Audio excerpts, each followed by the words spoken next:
بسم اللہ الرحمن الرحیم الحمد للہ رب العالمین والصلاة والسلام على اشرف الانبیاء والمرسلین وعلى آلہ وصحبہ ومن تبعهم بإحسان الى یوم الدین اما بعد۔ محترم حضرات و خواتین، اللہ تبارک و تعالی ہم تمام کو عافیت میں رکھے، دنیا اور آخرت کی بھلائیوں سے نوازے۔ وہی نوازنے والا ہے، عطا کرنے والا ہے، دینے والا ہے، جو بغیر حساب کے دیتا ہے۔ اللہ رب العالمین سب کی روزی روٹی میں برکت عنایت فرمائے، حلال رزق عطا فرمائے، دنیا کی مصیبتوں سے، بلاؤں سے اللہ تبارک و تعالی ہم تمام کو بچائے رکھے۔ دلوں کے اعمال کی اس گفتگو میں آج مجھے آپ کے سامنے اس بات کا ذکر کرنا ہے کہ لوگوں سے تعریف حاصل کرنا اور لوگوں کی زبانوں سے اپنی تعریف سننا، یہ سارے لوگوں کی طبیعت میں ہوتا ہے الا ماشاء اللہ۔ ہر آدمی چاہتا ہے کہ لوگ میری تعریف کریں، لوگوں کی زبانیں میرے بارے میں اچھا کہیں، یہ انسان کی طبیعتوں میں ہوتا ہے، اور انسان کو اس سے بچنا بڑا مشکل ہے، اور اس کا نفس، اس کی طبیعت اس پر بہت زیادہ مائل ہوتی ہے کہ لوگ ہمیشہ میرے بارے میں اچھا ہی بولتے رہیں، کوئی میرے خلاف برا نہ بولے۔ تو اس کے لیے انسان کوشش بھی کرتا ہے اپنے اچھے اچھے کاموں کو جو اللہ کو دکھانے کے ہوتے ہیں لوگوں کے سامنے بیان کرتا ہے۔ اس لیے بیان کرتا ہے کہ لوگوں کی زبانوں سے وہ تعریف سنے، اور لوگوں کے سامنے ان کاموں کو لے کر ریاکاری کرتا رہتا ہے۔ جیسے اللہ تبارک و تعالیٰ نے سورۃ القیامہ میں اللہ تبارک و تعالیٰ نے اس کا ذکر کیا، تو اللہ تبارک و تعالیٰ نے سورۃ القیامہ میں فرمایا: اعوذ باللہ من الشیطان الرجیم، بسم اللہ الرحمن الرحیم، کلا بل تحبون العاجلہ وتذرون الآخرہ۔ اللہ تبارک و تعالیٰ فرماتے ہیں نہیں، بلکہ تم جلد ملنے والی چیز کو بہت پسند کرتے ہو، وَتَذَرُونَ الْآخِرَةَ، اور آخرت کی زندگی کو تم چھوڑ دیتے ہو۔ یعنی آدمی چاہتا ہے کہ جو کچھ وہ عمل کرتا ہے، سورۃ القیامہ آیت نمبر 20 اور 21 ہمارے ساتھ تھی، آدمی چاہتا ہے کہ اسے دنیا میں ان چیزوں کا عمل فائدہ جلد حاصل ہو جائے۔ تو اس سے معلوم ہوتا ہے کہ انسان فطرتاً حب الریاسہ، اس کے اندر بڑا آدمی بننے کی چاہت ڈال دی گئی ہے۔ یعنی آدمی چاہتا ہے کہ میں کسی جگہ کا بڑا منصب حاصل کر لوں۔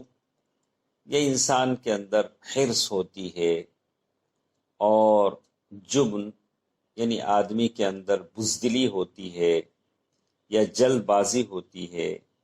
اسی طرح کی بہت ساری صفات ذمیمہ ہوتے ہیں، اور آدمی ان عادتوں سے چھٹکارا پانے کی کوشش کرتے رہنا چاہیے۔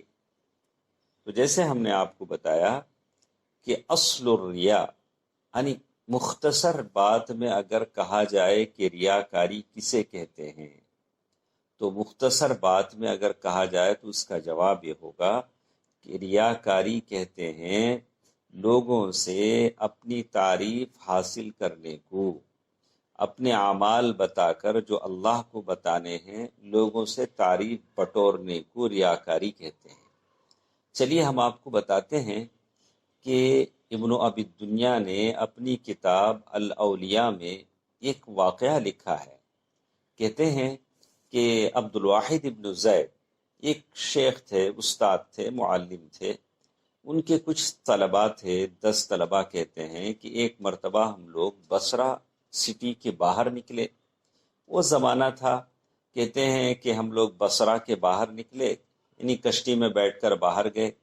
تو تھوڑا ہٹ کر گاؤں سے، سٹی سے ہٹ کر ہم لوگ باہر کی طرف گئے، ندی کے اس کنارے پہنچے تو ایک مسجد میں گئے. مسجد میں جا کر ہم نے وہاں اپنا علمی مذاکرہ شروع کیا. یعنی ریا کسے کہتے ہیں، ریاکاری کسے کہتے ہیں، ہم آپس میں ایک دوسرے سے ڈسکس کر رہے تھے مسجد میں بیٹھ کر. تو ہمارے سامنے بات آئی اصل الریا، یعنی ریا کی اصل تعریف یہ ہے کہ لوگوں سے تعریف بٹورنے کو کہتے ہیں. یعنی اپنا اچھا عمل بتا کر، چاہے اگر کیا ہوا عمل بتا رہا ہے لوگوں کو تو ریاکاری ہے. آج کل تو لوگ عمل کرتے ہی نہیں ہیں لیکن لوگوں سے کہتے پھرتے ہیں میں نے یہ کیا، میں نے وہ کیا، حالانکہ کچھ کرتا نہیں. تو یہ تعریف ہم آپس میں کر رہے تھے. تو وہاں قریب میں ایک صاحب تھے جو نماز پڑھ رہے تھے. نماز پڑھ رہے تھے، سفید داڑھی تھی، سر کے بال سفید ہو چکے تھے اور بالکل کھڑے ہو کے نماز پڑھ رہے تھے. تو جیسے انہوں نے نماز میں یہ سنا جو باتیں ہم کر رہے ہیں کہ ریاکاری کہتے ہیں، اصل ریاکاری کہتے ہی ہیں کہ لوگوں سے تعریف بٹورا جائے، تو انہوں نے زوردار چیخ ماری. ہم کو ایسا لگا کہ جیسے ان کی جان نکل جائے گی. پھر انہوں نے اپنی نماز ختم کیا. یعنی وہ لمبا واقعہ ہے جس میں کہتے ہیں کہ انہوں نے پھر نیچے سے اپنی کوئی مٹی یا دھول اٹھائی، پھر اپنے سر پر ڈال لیا اور نماز ختم کرنے کے بعد کہا کہ تم تو کہہ رہے ہو کہ ریاکاری یہ ہے کہ لوگوں سے تعریف حاصل کی جائے. میں 40 سال سے یہاں کھڑا ہو کے نماز پڑھ رہا ہوں. یعنی 40 سال سے میرا معمول ہے کہ جب بھی یہاں آتا ہوں نماز پڑھ ایسے ہی کھڑا ہو کے لمبی لمبی نمازیں پڑھتا ہوں. اور یہ نمازیں پڑھنے کی جو طاقت اور قوت میرے اندر آئی ہے وہ اس لیے کہ لوگ میری تعریف کرتے ہیں. جیسے جیسے لوگ تعریف کرتے جاتے ہیں میری نمازیں اور لمبی ہوتی جاتی. تو عبد الواحد بن زید کے ایک شاگرد حسن نے کہا کہ اللہ نے اس بندے کو 40 سال کے بعد توبہ کی توفیق دی ہے. 40 سال کے بعد اب یہ توبہ کر رہا ہے. اس کا 40 سال کا عمل اللہ کے لیے کم تھا اور لوگ چونکہ تعریف کر رہے تھے اس لیے وہ زیادہ تھا. تو اور وہ بھی اللہ تعالیٰ نے کہا کہ جس عمل کے ساتھ دوسروں کو بھی اس میں شریک کیا جائے میں اس عمل کو چھوڑ دیتا ہوں، سرے سے اس عمل کو قبول ہی نہیں کرتا. اس سے پہلے کہ ہماری حالت یہ نہ ہو جائے ہم اپنے عملوں کو خالص کر لیں، صرف اللہ کے لیے خالص کر لیں. جیسے ایک آدمی ہے اللہ تعالیٰ کی راہ میں ایک مسجد بناتا ہے اخلاص کے ساتھ، لوگ بہت تعریف کرتے ہیں، لوگ کہتے ہیں کہ واہ کیا کیا، کیسے کیا، کتنی شاندار، کتنا پیسہ خرچ کیا. تو اور ایک مسجد بنا دیتا ہے اور وہ بنانا لوگوں کی تعریف کی وجہ سے. کسی نے 1000 روپے صدقہ کیا، لوگوں نے بہت تعریف کی، بڑا حاتم تائی ہے، تو پھر اس نے اور 1000 روپے خرچ کیے، دیکھا کہ لوگ تعریف کر رہے ہیں. تو یہی چیز غلط ہے جو نہیں ہونا چاہیے. تو اسی طرح آخری بات جو اس سلسلے میں کہوں گا کہ بہت سارے ہیں جو اپنے نیک اعمال کا اظہار کرتے ہیں کہ میں یتیموں اور بیواؤں کی خبرگیری کرتا ہوں، فقیروں پر خرچ کرتا ہوں. اگر وہ لوگوں کے سامنے بیان کرتا ہے اور واقعی وہ کرنے والا ہے تو وہ ریاکاری ہے.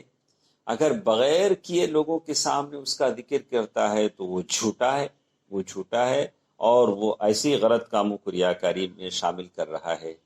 تو اللہ تبارک و تعالیٰ سے میں اور آپ دعا کرتے ہیں کہ اللہ تبارک و تعالیٰ میرے اور آپ کے تمام کاموں کو صرف اور صرف اللہ تبارک و تعالیٰ کو دکھانے کے لیے کرنے کی توفیق دے، ریاکاری سے اور دوسری شہرت پسندی سے اللہ تعالیٰ مجھے اور آپ کو بچائے رکھے. آمین. والسلام علیکم ورحمۃ اللہ وبرکاتہ.